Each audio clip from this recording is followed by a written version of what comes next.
성탄절, 부활절은 우리 신앙인들이 지키는 두 가지의 가장 큰 기념일입니다. 특히 우리 부활절은요, 죄와 죽음의 권세를 이기신 사건이고 다른 종교와는 비교할 바 없는 생명과 역동성이 있고 역사하는 하나님의 일입니다. 누구나 죽습니다. 죽는 순간에요, 우리가 죄사함을 받았다는 것, 그리고 부활하여 천국에서 영원히 하나님과 찬양하며 산다는 것, 그게 얼마나 중요한지 우리는 곧 깨닫게 된 겁니다. 예수님이 십자가에서요, 주여 내 영혼을 주께 맡기나이다 하고 소천하시게 됩니다. 우리 모두도 죽게 되는 그날 내 영혼을 주께 맡깁니다 하고 갈 수 있다는 것, 그것처럼 영광스럽고 중요하고 아름다운 일은 없습니다. 그것도 영광스러운데 우리는 죽은 후에 부활하여서 하나님을 영원히 찬양하는 천국 생활의 기쁨이 있습니다. 이것이 얼마나 큰 기쁨이고, 또한 부활절은 우리의 이 천국의 기쁨을 미리 맛보는 하늘나라의 영광스러운 날입니다.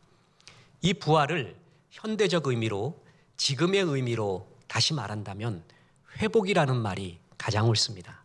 부활은 회복입니다. 닐 앤더슨 목사님의 내가 누구인지 이제 알았습니다 라는 책이 있습니다.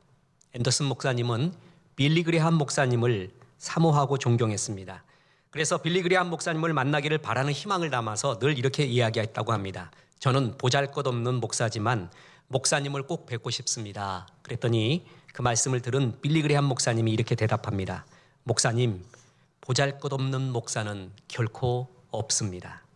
그렇습니다. 이 세상에 보잘것없는 목사는 없습니다. 그리고 보잘것없는 성도님은 없습니다. 누구나 존귀한 자들입니다. 하나님의 영광입니다.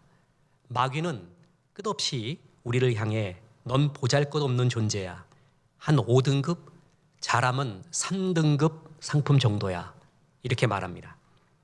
우리가 삶을 경험한 후에, 많은 좌절과 낙심과 실패를 경험한 후에 마귀의 이런 속임, 속삭임에 마음을 줍니다.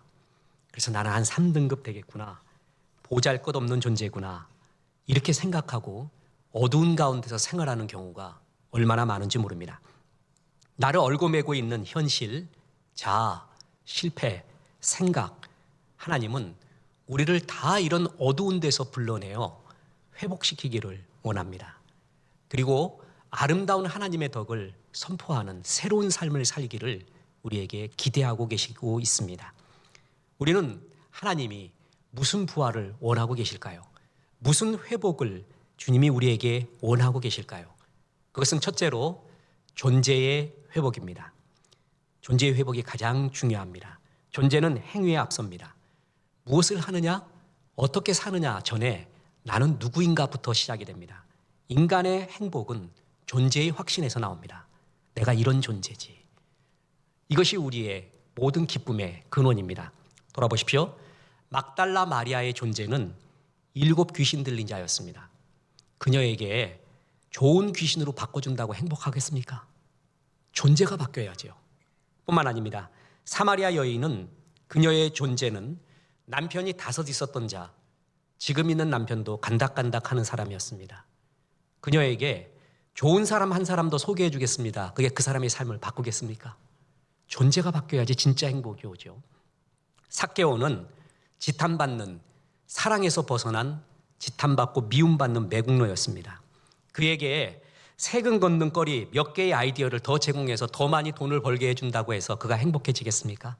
이들에게 필요한 것은 존재 자체가 뒤집어지는 겁니다. 그것이 진짜 행복입니다. 오늘 본문 보십시오. 베드로전서 2장 9절에 그러나 너희는 택하신 족속이요, 왕같은 제사장들이요, 거룩한 나라요, 그의 소유가 된 백성이니 이는 너희를 어두운 데서 불러내어 그의 기이한 빛에 들어가게 하시니 아름다운 덕을 선포하게 하려 하심이라. 그러나 막달라 마리아야, 그러나 너는 이제 이 7 귀신 들린 자가 아니요 나의 택하신 족속이야. 사마리아 여인아, 그러나 너는 이제 5 남편이 있었던 자, 그것이 너의 존재가 아니라 이제 택하신 족속이요 왕같은 제사장이야. 삭개오야, 너는 이제 지탄받는 매국노라는 존재가 너의 존재가 아니라 나의 거룩한 나라요, 나의 소유된 백성이야. 이렇게 말해주는 것, 존재의 변화. 여러분, 그것이 가장 큰 행복이고 가장 큰 영광스러운 삶의 출발입니다. 하나님의 존재의 선언. 죄가 무서운 것은 죄는 한 번 짓는 잘못된 짓이 아니라 죄는 힘이 있습니다. 세력이 있습니다. 힘과 세력이 있다는 건 뭐냐면 끌고 간다는 거예요. 죄에겐 그렇게 힘이 있어요. 그래서 죄를, 조그만 죄들을 반복하잖아요. 그럼 나를 그 죄의 어두운 데로 자꾸 끌고 들어가요. 완전히 헤매이게 만들어버립니다. 뿐만 아닙니다. 하나님은 아들까지 주시면서 내가 너에게 더 이상 못 줄 것이 무엇이 있겠느냐, 이렇게 제일 좋은 것으로 주시고 싶은데 그 하늘로부터 오는 좋은 것을 막고 있는 게 죄예요. 죄에게는, 죄 위에는 하나님의 영광이 임하지 않습니다. 보세요. 예레미야 5장 25절. 너희 허물이 이러한 일들을 물리쳤고 너희 죄가 너희로부터 좋은 것을 막았느니라. 좋은 삶을 살고 싶으세요? 죄 문제를 해결해야 돼요. 죄를 다스려야 돼요. 그렇지 않고는 이 죄 위에 하나님의 영광과 하나님의 은혜가 가득 임하기를 원한다면 그것은 옳지 않습니다. 죄를 끝없이 회개하고 다스려 가야 돼요. 왕같이 살아야 돼요. 뿐만 아니라 우리가 제일 다스림을 당하고 있는 것, 왕이 못 되는 것, 그게 돈이죠. 이 세상은 두 개의 주인만 있다고 했어요. 하비 콕스가 그렇게 말했죠. 이 세상은 야훼 하나님과 마켓갓, 시장 돈, 그 둘의 대결이다. 다른 것이 없다. 하나님도 그랬어요. 사람이 두 주인을 섬기지 못한다. 이 세상은 두 주인만 있을 뿐이다. 하나님 그리고 돈, 이렇게 말했잖아요. 돈은 하나님의 영광 위에 잘 쓰라고 주셨는데 그것에 완전히 종이 되고 노예가 됩니다. 하나님이 이 돈을 다스리는 법을 가르쳐 줬어요. 그게 헌금이에요. 헌금을 내는 순간에 나는 물질의 종이 아니다라는 것을 선언하는 것이고 내 믿음의 표시이기도 합니다. 아무도 안 믿는데, 그리고 그래도 몇 명은 믿어줄 거라고 생각하는데, 저는 날아다니는 그런 체력을 갖고 몸도 가벼운 사람이었습니다. 특히 군대에서 네펠이라고 있습니다. 유격하는데 절벽에서 줄 타고 내려오는 거 있어요. 조교가 보통 5번에 내려온 거 봤어요. 1번, 2번, 3번, 4번 하고 5번째 뛰어내리는 거 봤는데 저는 3번에 내려왔습니다. 완전 날아다녔어요. 그래서 무슨 일을 할 때 너 나오래요. 줄 타는 거, 뭐 하는 거, 뛰어다니는 거 완전 홍길동이었습니다. 아무도 안 믿겠지만. 근데 제일 무서웠던 게 일빵빵 육군들한테는 훈련도 안 하는 건데 우리 왜 그걸 했는지 10m 점프라는 것이 있었습니다. 특전사, 공수부대들이 하는 것인데 10m에서 뛰어내려요. 10m에서 뛰어내리면 1000m에서도 뛰어내린대요. 10m가, 11m가 인간이 가장 공포를 느끼는 그곳이라고 합니다. 정말 외줄 타기, 뭐하기 다 했는데 그거 한번 올라가 보니까 다리가 후덜거려요. 도저히 못 뛰겠어요. 이것만 뛰면 1000m도 뛴다는 거예요. 그래서 10m 훈련을 하거든요. 그게 11조예요. 그게 헌금이에요. 11조하고 헌금 딱 하잖아요. 그러면 돈을 딱 지배하기 시작합니다. 아, 이것이 나를 지배 못해 하면서 그때부터 자유의 삶이 시작이 되는 것이에요. 왕이 돼야 돼요. 우리는 존귀한 존재예요. 너는 왕 같은 제사장이래요. 끌려다니지 말래요. 왜 죄에 끌려다니고 물질에 끌려다니느냐? 뿐만 아니라 어떤 사람은 게으름에 끌려다닙니다. 게으름은 죄 같지 않은 가장 막강한 죄입니다. 안이함이에요. 게으른 사람 한번 보세요. 힘 나가다가도 그 사람 보면 다 힘 빠져버려요. 바깥에 사자가 있대요. 난 나가지 못하겠대요. 계속 뒹굴뒹굴해요. 게으름이 왜 죄인 줄 아십니까? 사명을 발견하지 못했기 때문에 그래요. 삶의 목적을 발견하지 못하잖아요. 그러면 그때부터 게을러지고 안이함에 빠집니다. 하나님의 목적과 비전을 발견하지 못하는 데서 오는 무기력함. 매튜 폭스라는 영성학자가 이렇게 말했습니다. 게으름에 대한 유일한 처방은 부지런하자라고 하는 결심이 아니다. 게으름에 대한 유일한 처방은 내 안에 불꽃을 발견하는 것이다. 불꽃 발견해 보세요. 사명 발견해 보세요. 게으를 시간이 있나? 너무 시간이 없어요. 할 일이 너무 많아요. 그런 사람의 특징은 활활 타올라요. 옆에 있으면 따뜻해요. 같이 산소가 되는 것 같아요. 같이 희망이 되는 것 같아요. 그러나 그렇지 않은 사람은 코로나 바이러스예요. 다 죽여요. 희망 있는 사람도 그 게으르가 아니한 사람 만나면 다 죽여가요. 왜 그렇습니까? 내 안에 불꽃, 하나님이 왕같이 살려고 하라고 하는데 그런 왕 같은 권세 있는 삶이 아닌 무기력한 삶을 살고 있는 나. 주님은 너를 그런 어두운 데서 끌어내고 싶대요. 그래서 너는 수없는 값을 지불한 택하신 족속이요, 다스리는 권세를 주는 왕같이 살아라. 이것이 하나님이 우리를 향한 존재 선언이고 회복해주고 싶은 우리의 존재예요. 뿐만 아니라 왕 같은 뭐라고요? 제사장이라 그랬어요. 제사장은 피해주는 존재에서 사람을 구원시키는 축복의 존재가 되라는 거예요. 제사장은 하늘과 땅 사이에 있어서 제사, 예배를 담당하면서 많은 영혼을 주 앞으로 인도하는 그런 역할을 했던 사제죠. 너는 이제 막달라 마리아가 아니야. 너는 귀신 7 들렸던 존재가 아니라 부활의 첫 증인이다. 베드로, 야코보, 요한도 아니라 부활을 첫 본 여인으로서 이거를 전하는 사명자야. 존재를 바꿔줘요. 제사장이 돼요. 사람과 하나님을 연결하는 축복의 통로가 돼요. 사마리아 여인에게 너는 이제 남편 5 있었던 불행한 여자, 불행으로 따진다면 설명할 길이 없는 그런 여자가 아니다. 너는 전도자가. 사마리아 여인이 전도하기 시작했잖아요. 예수님이 그 바쁘신 와중에 사마리아 그 마을에 이틀이나 유하시면서 전도의 힘을 복돋았습니다. 이제는 5 남편이 있었던 여인이 아닌 전도자로 바꿔줍니다. 삭개오, 지탄받는 매국노, 미움받는 사람의 상징이 아니라 저 사람이 저렇게 변할 수가 있구나. 저런 사람도 돈만 알고 시기심과 그리고 끝없는 열등감에 시달려 있었던 저 사람도 저렇게 변화될 수 있구나 하는 본보기의 삶의 상징으로 그럼 변하게 됩니다. 전부 제사장이 된 거예요. 전의 존재에서 다 바뀌어서 제사장이 된 것입니다. 느부갓네살 왕이 다니엘과 세 친구를 사자굴에 그리고 굶겨서 그리고 어떻게 하든 죽이려고 했습니다. 죽일 수가 없었습니다. 왜냐하면 하나님의 보호하심 때문이었습니다. 오랜 가뭄이 있었지만 하나님이 함께 하시던 엘리야는 굶지를 않았습니다. 하나님의 보호하심으로 하나님은 그를 그릿시네가로 불렀습니다. 거기서 까마귀가 물어다주는 떡과 고기를 먹으면서 살도록 했습니다.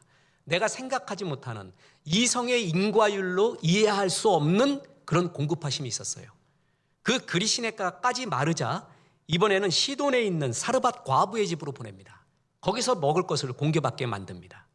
하나님은 반드시 보호하시고 지켜주시고 그에게 일용할 양식을, 필요를 채워주시는 하나님, 보호하시는 하나님, 피할 길을 주시는 하나님이었다는 것입니다. 그것이 소유된 백성입니다. 그의 거룩한 나라의 백성된 특권입니다. 그리고 두 번째, 우리 주님이 회복시키고 부활시키고 싶은 것, 그것은 사명, 삶의 목적의 회복이라는 것입니다. 존재를 확인하는 자는 행동으로 이어집니다. 저는 남자입니다. 그래서 남자다운 행동을 합니다. 여자는 여자다운 행동을 하게 됩니다. 저는 목사라는 걸 압니다. 그래서 목사답게 살고 싶습니다.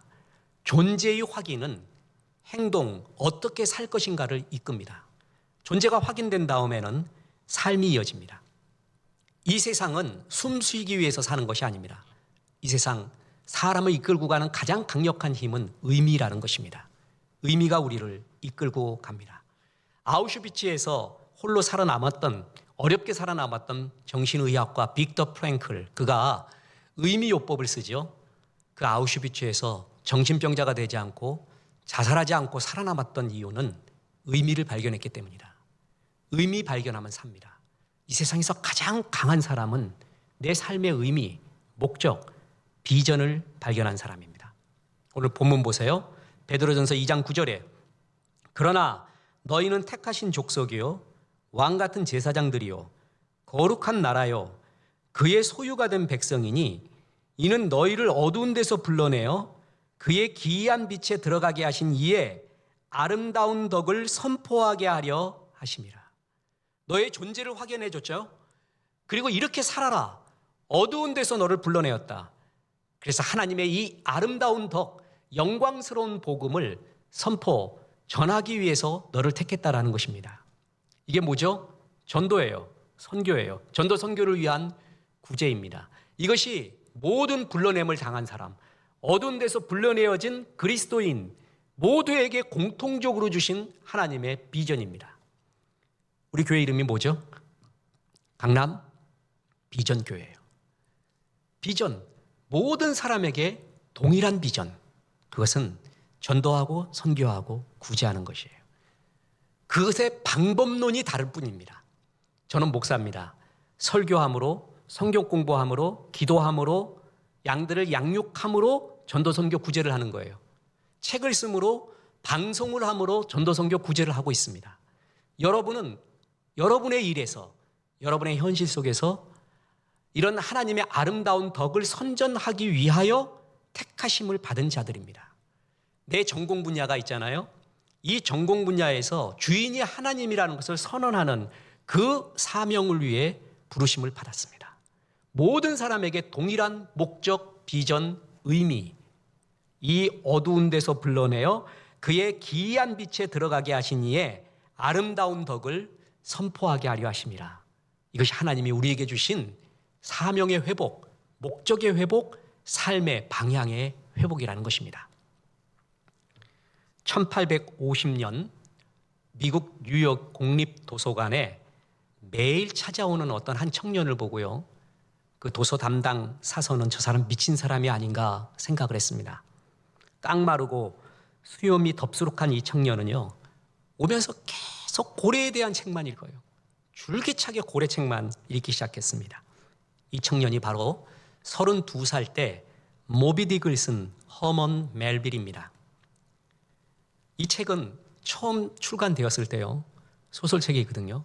이만큼, 성경만큼 두꺼워요. 그런데 문학 코너에 꽂혀 있지 않고 수산업 코너에 꽂혔습니다. 그 진가를 모르는 사람이 이건 고래에 대한 거다, 수산업 거기다 꽂혀갔고요. 이 저자가 허먼 멜빌이 모비딕 쓰고 난 다음에 벌어들인 수익은 $556. 그냥 살았습니다. 아무런 작품의 가치를 인정받지 못하고. 그러다가 60년이 지난 다음에 가치가 드러났습니다. 19세기 미국 문학의 르네상스를 일으킨 최고의 고전, 그게 백경 모비딕입니다. 흰고래 모비딕 이야기. 무수히 많은 배를 침몰시키고 많은 사람을 죽였다고 일컬어지는 전설의 고래, 흰고래 모비딕. 그 거대한 고래에게 한쪽 다리를 빼앗긴 에이하브, 구약에 나온 아합이에요. 아합에서 나온 이름. 선장은 그 고래에게 다리를 빼앗겼다라는 모멸감, 수치심, 분노, 복수심으로 하루하루를 탕진합니다. 그가 사는 이유, 그의 에너지는 타나토스, 죽음의 로의 의지, 복수의 로의 의지, 그 흰 고래에 대한 의지가 살아있는 이유입니다. 그래서 이 의지를 굳게 하기 위해서 고래뼈로 의족을 만들어서 삽니다. 복수의 날을 기다리던 중 드디어 모비딕을 잡기 위한 두 번째 항해를 시작하게 됩니다. 그 배의 이름은 피쿼드호. 선원들은 얼마나 이 선장 에이하브가 연설을 잘했는지 모릅니다. 그래서 선장이 갖고 있었던 그 복수의 악마성이 선원들 모두에게 물들어갑니다. 이 모비딕 책을 보면요, 지금 우리나라에 완역판이 나왔거든요. 완역판 3분의 1 읽다가 그냥 관둬버렸습니다. 이만큼 두꺼운데요, 소설이 심플하게 이야기를 쫙 전개하면 되는데 그 속에 수많은 시가 나와요. 연설문이 나와요. 아무튼 다 시를 해, 다 노래를 해. 별의별 문체가 다 섞여 있는 게 아주 굉장히 독특한 책입니다. 이 에이하브가 나의 투쟁을 말했던 아돌프 히틀러 이상으로 연설을 잘해요. 그래서 모든 사람의 가슴을 전부 복수심으로 물들이게 됩니다. 모비딕을 쫓아 태평양, 인도양, 희망봉 돌아다닙니다. 그 긴 기다림 끝에 모비딕을 만나게 됩니다. 다 싸움을 시작합니다. 한 이틀 싸우는데요, 선원들이 다 죽어나가요. 그리고 이 선장도 남아있는 발도 또 하나 부러져 버려요. 그리고 마지막 3일째 되는 날, 마지막 남은 보트를 타고 마침내 이 선장 에이하브는 모비딕의 작사를 꽂습니다. 순간에 이 모비딕이 바닷속으로 들어가려고 해요. 이때 순간 선장은 당황하고 결단을 합니다. 이 밧줄을 놓을 것인가, 작사할 밧줄을, 아니면 잡고 있을 것인가. 잡고 있으면 어떻게 돼요? 나도 빨려 들어가 죽습니다. 근데 모비딕을 잡을 것 같아요. 근데 놓게 되면 어떻게 돼요? 이제껏 내가 달려왔던 모비딕이라는 그 목표가 없어지고 나는 살아요. 선장은 순간 결단을 내립니다. 끝까지 잡고 있습니다. 그래갖고 모비딕과 함께 바닷속으로 확 가라앉게 됩니다. 그리고 그들이 타고 있었던 피쿼드호 모든 선원이 다 가라앉습니다. 한 사람이 살아남습니다. 주인공, 이 글을 썼던 1인칭 소설의 주인공 이슈마엘, 그만 살아남습니다. 그래서 그가 이 대서사시를 기록을 하게 됩니다. 그는 끝에 이렇게 기록합니다. 모든 것이 무너져 버렸다. 바다의 커다란 수위는 5,000년 전에 굽이치던 것과 마찬가지로 물결치고 있었다. 그게 아주 유명한 마지막 장면의 문장입니다. 다 죽었대. 없어졌대. 바다는 언제 그랬냐는 듯이 그냥 물결치고 있었다. 이게 모비딕의 이야기거든요. 여기서요, 에이하브 선장과 모비딕 중에 누가 이겼는가 이렇게 물어보면 무식한 질문이에요. 어떤 작품이든 해석은 하나만 있지 않습니다. 해석의 독점은 있을 수가 없어요. 내가 말하는 해석은 그 해석 중에 하나이죠. 누가 이겼느냐 이것은 의미가 아니에요. 이 모비딕에서 제일 중요한 건 모비딕이 뭐냐는 거예요. 그 선장을 미치도록 만들었고 끝까지 그렇게 추구하게끔 만들었던 흰고래 모비딕의 정책이 뭐냐, 그게 이 책에서 제일 중요한 것이거든요. 책에서 허먼 멜빌은 선장의 입을 빌어서 모비딕의 정체를 이렇게 말합니다. 사람을 가장 미치게 하고 괴롭히고 있는 모든 것, 가라앉은 앙금을 휘젓는 모든 것, 악의를 내포하고 있는 모든 진실, 체력을 떨어뜨리고 뇌를 굳게 하는 모든 것, 생명과 사상에 작용하는 모든 악마성. 또 쉽게 이야기하겠습니다. 나를 끌고 가는 그 무엇이에요? 나를 미치게 만들고 있는, 스톱하게 못하는 그 무엇, 내가 쫓고 있는 그 무엇, 그게 모비딕의 상징입니다. 이게 아닌데 라고 하는 생각도 할 틈도 없이 나를 마구마구 끌고 가고 있는 그 무엇. 사람들이 다 그러고 있습니다. 다 모비딕 찾고 있어요. 망망대해에서 모비딕 찾으려고 다 쫓아가고 있어요. 그것이 무엇인 의미인지 알지도 못하면서 말해요. 왜 나는 거기에 끌려가는가 알지도 못하면서 말해요. 허먼 멜빌, 이 작가의 위대함은요, 미국인과 서구인의 이상이자 자랑, 그게 19세기 백인 유럽 문명이 세계를 휘감을 때 말이에요. 백인이잖아요. 백인의 상징인 흰 고래. 그래서 흰 고래를 등장시킵니다. 완전한 백색, 순수한 완전한 백색 뒤에 숨어있는 불길하고 사악한 그 무슨 악마성, 그게 모비딕의 상징이잖아요. 또 뭘 보면 아냐면요, 사라진 그 모비딕 잡기 위해서 모비딕 때문에 죽어갔던 배의 이름이 피쿼드호거든요. 그 피쿼드가 뭐냐 하면 백인들에 의해 죽어갔던 인디안 부족의 이름이에요. 백인들, 자기들이 인디안 죽이면서 잘했대요. 확신에 차 있어요. 에이하브처럼 다 죽여가면서도 자기의 확신이 모두를 죽여가고 있는데도 옳대요. 그러고 있는 그 독선, 그 악마성. 피쿼드호는 그래서 죽었어요. 인디안 부족이 그렇게 죽었듯이 허먼 멜빌은요, 자기가 백인이면서 자기가 그 나라 사람이면서 반성을 하고 있는 거예요. 난 뭘 쫓고 있는가? 내가 쫓고 있는 게 뭔가? 내가 쫓고 있는 백경, 그 모비딕이 뭘까? 그게 날 죽여가고 있는 것은 아닌가? 이렇게 반성하고 있는 것입니다. 토끼몰이를 하고 있었던 경주견 그레이하운드가 있었습니다. 최고의 그레이하운드였어요. 근데 어느 날 그 토끼 쫓는 경기를 안 한다고 합니다. 동료 개들이 물었습니다. 너무 힘들었니 그동안? 마음고생 많았니? 이제 달리기에 너무 늙었니? 주인이 올바른 대우를 안 해주니? 다 아니래요. 그러면서 그 그레이하운드가 말하는 것이 있습니다.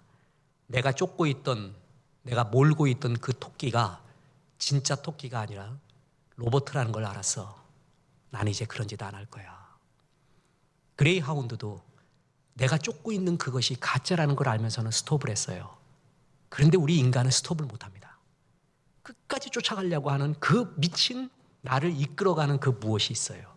그게 모비딕이에요. 여기서 1등 항해사 스타벅이라는 사람이 나옵니다. 그러니까 피쿼드호에서 정신 차린 사람은 둘이 있어요. 하나가 이 글을 쓴 이슈마엘, 또 하나가 스타벅이에요.